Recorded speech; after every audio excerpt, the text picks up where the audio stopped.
ده اسم المسلسل والجريمة اللي حصلت في قهوة المحطة اللي بيدور عليها المسلسل كله. مسلسل باختصار بيتكلم عن مؤمن الصاوي، الشاب الصعيدي الطموح اللي كان نازل مصر علشان خاطر يعمل كاستنج ويمثل. تبتدي الأحداث بإن مؤمن قاعد في القهوة، والقهوة دي فيها كل الناس، فيها المعلم راضي، وفيها ريشة، وفيها الملك، وفيها الكاتب، وفيها ناس كتير قوي. وأثناء الماتش ما كان شغال، النور قطع في القهوة، ولما النور قطع في القهوة مؤمن اتقتل. فيا ترى مين اللي قتل مؤمن؟ فبيجي الضابط علشان خاطر يحقق في الموضوع، وبنكتشف من خلال الأحداث إن في كل واحد منهم وراه سر.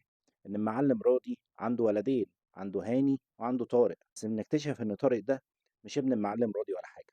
كان ساعتها المعلم راضي ما بيخلفش، خده ورباه، وبعد ما ربنا ما رزقه بهاني برضه مرضاش يسيب طارق. المسلسل درامي. فيا ترى مين اللي قتل مؤمن؟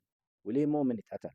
وليه كل الناس كانت بتقول إن مؤمن ده كان شاب طيب وجاي حالم، وإن هو كان في أحلام وردية؟ فيا ترى كل الناس اللي في القهوة دي ليها علاقة بقتل مؤمن ولا لأ؟ ده اللي احنا هنعرفه خلال الأحداث اللي جاية. تابعوني علشان تعرفوا كل جديد